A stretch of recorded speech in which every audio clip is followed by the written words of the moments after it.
நீ மச்சான்? இவன் என் ஃப்ரெண்ட் எழில். சார். இவன் ஒரு கதை வச்சிருக்கான். சார் கிட்ட சொல்ல டைம் கேட்டிருந்தான். சார் மட்டும் உள்ள போட்டோம், நீங்க வெயிட் பண்ணுங்க. சரி சார் உள்ள போங்க. போய் வாங்க. உங்க ஃப்ரெண்டு தானே என்கிட்ட பேசியிருந்தாங்க? ஆமா சார். உங்க பேர் என்னமோ பண்ணியிருந்தேன். அது பெருசா ஒன்றும் கை கொடுக்கல. அந்த படம் வந்து எத்தனை வருஷம் இருக்கும்? ஏன் அது கல்யாணம் நடக்கல, அதனால நான் படமே எடுக்க கூட. அவர்கிட்டயும் நான் கதை சொன்னேன். அவருக்கு கதையை ரொம்ப சேஞ்சஸ் மட்டும் சொல்லியிருந்தாரு. அதை பண்ணிட்டு இருக்கும்போது தான் என் டைம்ல பண்ண முடியல சார். சரி, அதனால அவரு ரொம்ப. ஏன் தம்பி, அவன் ஒரு வாய்ப்பு கிடைக்குமான்னு தவம் பண்ணிக்கிட்டு இருக்கான். நீ கிடைச்ச. நிஜமாவே எங்க வீட்டுல பிரச்சனை சார். என்ன பிரச்சனை வேணாலும் இருக்கட்டும், படாத பாடுபட்டு உன் மேல இருக்கிற தடையை நீக்கி படம் எடுக்கிறேன்னு வச்சுக்க. ஐயோ சார், நான் அப்படிலாம் பண்ண மாட்டேன் சார். அதான் நீ ஏற்கனவே பண்ணிருக்கல சார். நான் பேசுறேன்ப்பா. நல்ல பணக்கார விட்டு பையன் மாறும், அதுவும் ஓடல. அடுத்தது ஒரு தடை. ஒரே ஒரு சான்ஸ் மட்டும் கொடுங்க சார். கொடுப்பேன். மாட்டேன். நீ கிளம்பு. சரிங்க சார்.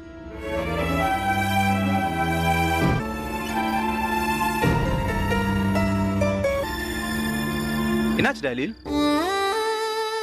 நல்லா நம்பி எப்படி காசு போறதுன்னு சொல்றாரா? டேய், நீ நடந்த எவ்வளவு கஷ்டப்பட்டு இந்த கதையை ரெடி பண்ண தெரியும். 100% எஃபோர்ட் போட்டு தான் நான் ஒவ்வொரு விஷயத்தையும் பண்ணிக்கிட்டு இருக்கேன். அது எனக்கு வராமலே போயிடுச்சுன்னா? அதெல்லாம் வரும் எழில். ஆண்டி, வேற ஏதாவது பில் இருக்கா? இல்ல ஜெனி, அவ்வளவுதான்.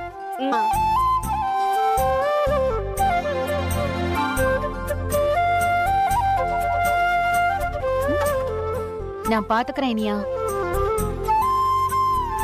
கொடுங்க, நான் கட் பண்ணி கொடுக்கறேன். ஜெனி அக்கா, நம்ம ரெஸ்டாரண்ட் கணக்கலாம் நல்லதா இருக்கு. ஒருவேளை சாக்கு உதவி பண்ணட்டுமான்னு கேக்குறீங்க, காய்கறி கட் பண்ணி தரவான்னு கேக்குறீங்க.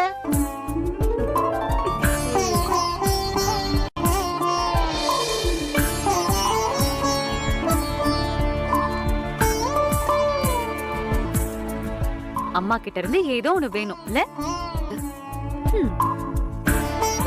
மா, அப்ப கத்துக்கலாம்.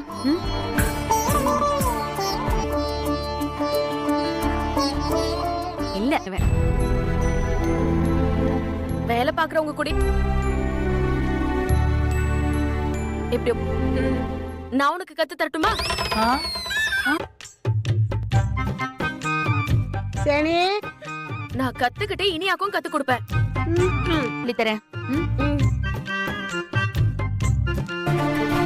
சரி வா, மேல நம்ம ரூமுக்கு போலாம். அன்னைக்கு இனியா பாப்பானால பிரச்சனை வந்துருச்சுல, பாவம் இனியா பாப்பா.